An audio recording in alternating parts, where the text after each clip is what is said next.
Friends, आज हम आपके लिए लेकर आए हैं जीके के टॉप 35 क्वेश्चन जो कि बहुत इंपॉर्टेंट होने वाले हैं। फ्रेंड्स, अगर आपने हमारी पिछली वीडियो नहीं देखी है तो पिछली वीडियो देख लीजिए। मैं उन वीडियो का लिंक डिस्क्रिप्शन बॉक्स में दे दूंगा। तो चलिए हम स्टार्ट करते हैं। पहला क्वेश्चन कुछ इस प्रकार है, ईरान की नई मुद्रा क्या है? ईरान की नई मुद्रा क्या है? ईरान की जो मुद्रा थी पहले उसका नाम था रियाल, लेकिन अब चेंज हो गई है, टोमान हो गया उसका नाम अब। ईरान की नई मुद्रा क्या है? तो टोमान है। नेक्स्ट क्वेश्चन है, रूस की मुद्रा क्या है? रूस की मुद्रा क्या है? रूस की मुद्रा का नाम है रूबल, और रूस की मुद्रा का जो नाम है रूबल, रूस की जो राजधानी है उसका नाम है मॉस्को। इंपॉर्टेंट क्वेश्चन है फ्रेंड्स, नोट कर लीजिए इसे भी और इसे भी। सारे के सारे इंपॉर्टेंट क्वेश्चन हैं तो आप इन्हें याद कर लीजिए। नेक्स्ट है, खारे पानी की सबसे बड़ी झील कहाँ पर है? खारे पानी की सबसे बड़ी झील कहाँ पर है? तो इसका आंसर हो जाएगा राइट, चिल्का झील। चिल्का झील है सबसे बड़ी झील जो भारत में, जो कि ओडिशा में है स्थित है। चिल्का झील यानी खारे पानी की जो सबसे बड़ी झील है वो चिल्का झील है और यह ओडिशा में स्थित है। ओके फ्रेंड्स, पूछा गया क्वेश्चन है ये भी, नोट कर लीजिए इसे भी। नेक्स्ट है, भारत के वर्तमान मुख्य आर्थिक सलाहकार कौन है? भारत के जो वर्तमान मुख्य आर्थिक सलाहकार हैं वो हैं कृष्णमूर्ति सुब्रमण्यम। वर्तमान आर्थिक सलाहकार हैं, मुख्य आर्थिक सलाहकार। इंपॉर्टेंट क्वेश्चन है ये भी, नोट कर लीजिए। सारे के सारे A to Z question important हैं तो इसे आप सारे नोट कर लीजिए, वो काफ़ी बार पूछे हुए क्वेश्चन है। नेक्स्ट है, ये तो वेरी वेरी इंपॉर्टेंट क्वेश्चन है, सिडबी बैंक का मुख्यालय कहाँ पर है? तो सिडबी बैंक का जो मुख्यालय हो जाएगा वो लखनऊ में है। लखनऊ में स्थित है सिडबी बैंक का मुख्यालय। Important, very very important question है ये भी। नेक्स्ट है, नाबार्ड बैंक की स्थापना किस समिति की सिफारिश पर हुई थी? नाबार्ड बैंक की स्थापना जो हुई थी वो सिब्रमन समिति की सिफारिश पर हुई थी। सिब्रमन समिति की सिफारिश पर हुई थी और ये हुई थी 12 जुलाई 1982 को इसकी स्थापना हुई थी। 12 जुलाई 1982 को नाबार्ड बैंक की स्थापना हुई थी और इसका हेडक्वार्टर जो है वो मुंबई में है। नेक्स्ट है, महात्मा गांधी को महात्मा गांधी की उपाधि किसने दी थी? यानी महात्मा गांधी को महात्मा की उपाधि जो दी थी वो किसने दी थी? तो इसका जो आंसर हो जाएगा राइट, रविन्द्रनाथ टैगोर ने दी थी। इंपॉर्टेंट क्वेश्चन है ये भी और ये भी इंपॉर्टेंट क्वेश्चन है। महात्मा गांधी को महात्मा की उपाधि दी थी रविन्द्रनाथ टैगोर ने। नेक्स्ट क्वेश्चन देखते हैं। नेक्स्ट है, मौद्रिक नीति समिति का गठन कब किया गया था? मौद्रिक नीति समिति का जो गठन किया गया था 2016 में किया गया था। और इसमें सदस्य कितने होते हैं? इसमें सदस्य होते हैं 6 सदस्य होते हैं। इसमें 6 सदस्य यानी 3 सदस्य जो होते हैं वो RBI के होते हैं यानी रिजर्व बैंक ऑफ इंडिया के होते हैं, और 3 सदस्य इसमें भारत सरकार नामित करती है। इंपॉर्टेंट क्वेश्चन है ये भी, पूछा हुआ क्वेश्चन है। तो नेक्स्ट है, नेक्स्ट देखते हैं हम कि मौद्रिक नीति समिति का उद्देश्य क्या है? मौद्रिक नीति समिति का जो उद्देश्य है वो महंगाई कंट्रोल करना है। मौद्रिक नीति समिति का जो उद्देश्य है वो महंगाई कंट्रोल करना है। कितनी? 2% से 6% के बीच, 2% से 6% के बीच महंगाई कंट्रोल करना मौद्रिक नीति समिति का उद्देश्य है। नेक्स्ट है, फैम योजना का संबंध किससे है? फ्रेंड्स, UPSC में पूछा हुआ क्वेश्चन है, फैम योजना का संबंध किससे है? तो इलेक्ट्रिक व्हीकल से है। फैम योजना का जो संबंध है वो इलेक्ट्रिक व्हीकल से है। नेक्स्ट क्वेश्चन देखते हैं, इंपॉर्टेंट है, वेरी वेरी इंपॉर्टेंट है ये। नेक्स्ट क्वेश्चन देखते हैं कि दिल्ली में विधानसभा सीटें कितनी हैं? दिल्ली में जो विधानसभा सीटें हैं वो कितनी हैं? दिल्ली में जो विधानसभा सीटें हैं वो 70 हैं। दिल्ली में विधानसभा सीटें 70 हैं। इंपॉर्टेंट क्वेश्चन है ये भी, पूछा हुआ है। नेक्स्ट है, स्वराज पार्टी के संस्थापक कौन है? स्वराज पार्टी के संस्थापक कौन है? आप तो इस पर तो स्टार लगा लीजिए, 3 star. Very very important question है ये भी। स्वराज पार्टी के संस्थापक कौन है? स्वराज पार्टी के जो संस्थापक हैं वो CR दास है। और स्वराज पार्टी की स्थापना कब हुई थी? 1923 में हुई थी। स्वराज पार्टी की जो स्थापना हुई थी वो 1923 में हुई थी और इसके जो संस्थापक हैं वो CR दास हैं। CR दास यानी चित्तरंजन दास। नेक्स्ट क्वेश्चन है कि अंतर्राष्ट्रीय चावल अनुसंधान केंद्र कहाँ पर स्थित है? अंतर्राष्ट्रीय चावल अनुसंधान केंद्र कहाँ स्थित है? तो इसका आंसर हो जाएगा फिलीपींस। फिलीपींस में अंतर्राष्ट्रीय चावल अनुसंधान केंद्र, और फिलीपींस की जो राजधानी है वो है मनीला। नेक्स्ट है कि राष्ट्रीय चावल अनुसंधान केंद्र कहाँ पर है? राष्ट्रीय चावल अनुसंधान केंद्र कहाँ पर है? तो इसका जो आंसर हो जाएगा कटक में। कटक यानी ओडिशा में।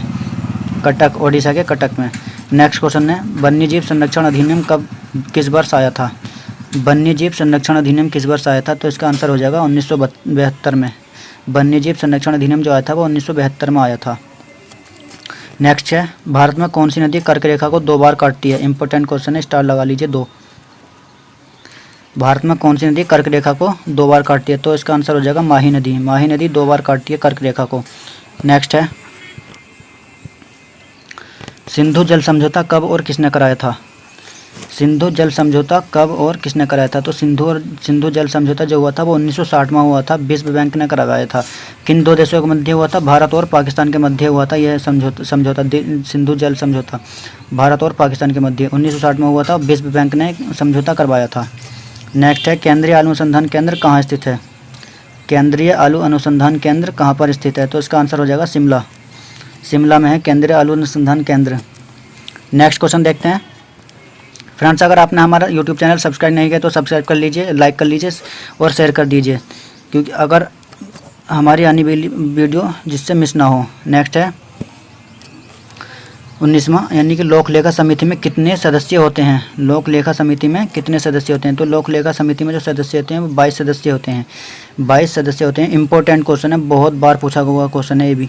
स्टार लगा लीजिए इस पर 3-4। यानी लोक लेखा समिति में कितने सदस्य होते हैं? 22 सदस्य होते हैं। और इसमें से 22 सदस्यों में से 15 सदस्य जो होते हैं वो लोकसभा से होते हैं और 7 सदस्य जो होते हैं वो राज्यसभा से होते हैं। और इसका जो अध्यक्ष होता है वो विपक्षी दल का नेता होता है। वेरी वेरी इंपॉर्टेंट क्वेश्चन है, नोट कर लीजिए। नेक्स्ट है, शिक्षा का मैग्ना कार्टा किसे कहते हैं? शिक्षा का मैग्ना कार्टा वुड डिस्पैच को कहते हैं, वुड डिस्पैच को। इंपॉर्टेंट क्वेश्चन है, अभी एनटीपीसी का जो एग्जाम हुआ था, जो एनटीपीसी का एग्जाम चल रहा है उसमें पूछा हुआ क्वेश्चन है, शिक्षा का मैग्ना कार्टा किसे कहा जाता है? तो वुड डिस्पैच को शिक्षा का मैग्ना कार्टा कहा जाता है। लेकिन ये आया कब था? 1854 में डलहौजी के समय आया था। 1854 में आया था वुड डिस्पैच, और ये डलहौजी के समय। इंपॉर्टेंट क्वेश्चन है। Next, reserve bank of India के पहले भारतीय गवर्नर कौन थे? रिजर्व बैंक ऑफ इंडिया के पहले भारतीय गवर्नर कौन थे? तो पहले भारतीय गवर्नर जो थे वो सीडी देशमुख थे, सीडी देशमुख। लेकिन अगर पहले अंग्रेज गवर्नर पूछ ले तो इसका आंसर हो जाएगा ओसबोर्न स्मिथ। ओसबोर्न स्मिथ पहले अंग्रेजी गवर्नर थे और पहले भारतीय गवर्नर हो जाएंगे सीडी देशमुख।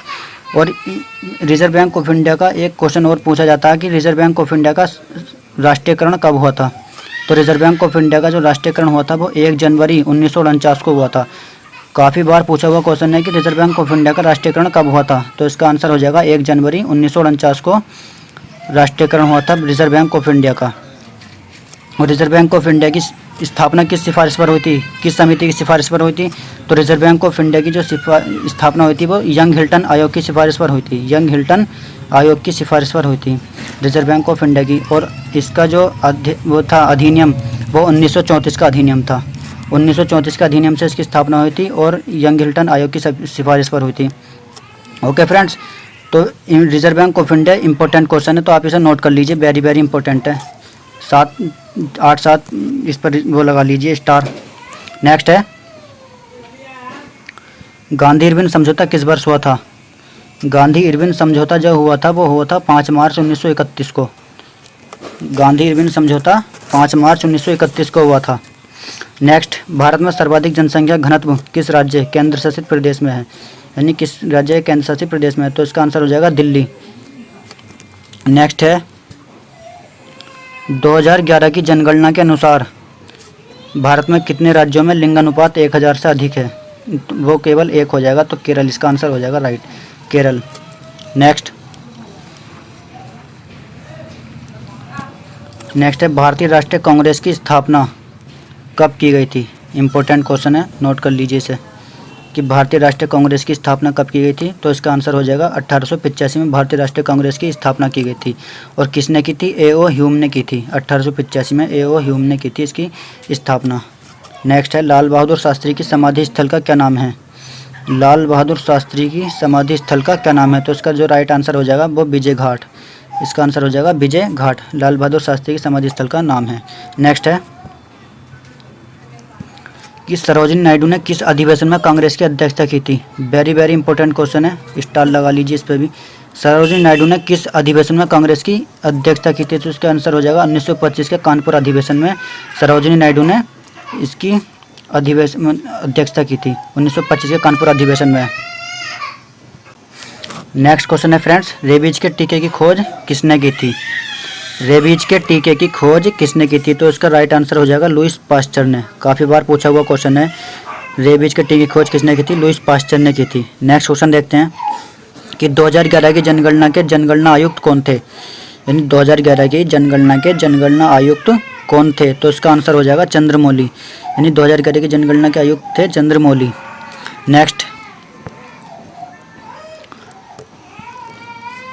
चौधरी चरण सिंह की समाधि स्थल का क्या नाम है? चौधरी चरण सिंह की समाधि स्थल का नाम है किसान घाट। इंपॉर्टेंट क्वेश्चन है, पूछा हुआ है ये भी। चौधरी चरण सिंह की समाधि स्थल का क्या नाम है? किसान घाट।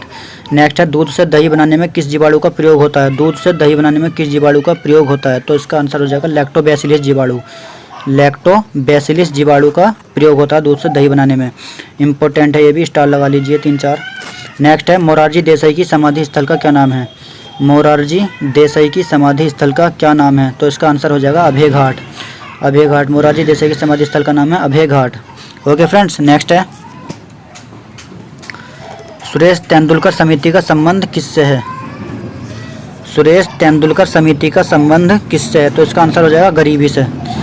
सुरेश तेंदुलकर समिति का जो संबंध है वो गरीबी से है। ओके फ्रेंड्स, नेक्स्ट के देखते हैं। नेक्स्ट है हमारा कि पहली पंचवर्षीय योजना किस मॉडल पर आधारित थी? यानी पहली पंचवर्षीय योजना किस मॉडल पर आधारित थी? इस पर तो वेरी वेरी इंपॉर्टेंट लिख लीजिए और 4-5 स्टार अलग से लगा लीजिए। यानी पहली पंचवर्षीय योजना किस मॉडल पर आधारित थी? हैरट डोमर मॉडल पर आधारित थी पहली पंचवर्षीय योजना। इंपॉर्टेंट है, बहुत बार पूछा हुआ क्वेश्चन है। पहली पंचवर्षीय योजना किस मॉडल पर आधारित थी? तो हैरट डोमर मॉडल पर आधारित थी। और दूसरी पंचवर्षीय योजना किस मॉडल पर आधारित थी? वो हो जाएगा महालनोबिस मॉडल पर आधारित थी। ओके फ्रेंड्स, तो दोनों इंपॉर्टेंट क्वेश्चन है, आप इन्हें नोट कर लीजिए। यानी दूसरी पंचवर्षीय योजना किस मॉडल पर आधारित थी? महालनोबिस मॉडल पर आधारित थी। तो फ्रेंड्स, आपको हमारी वीडियो कैसी लगी कमेंट करके बताएं। फ्रेंड्स, हमारे यूट्यूब चैनल को लाइक करें, सब्सक्राइब करें और शेयर करें, जिससे हमारी आने वाली वीडियो मिस ना हो। तो फ्रेंड्स, मिलते हैं अगली वीडियो में। धन्यवाद।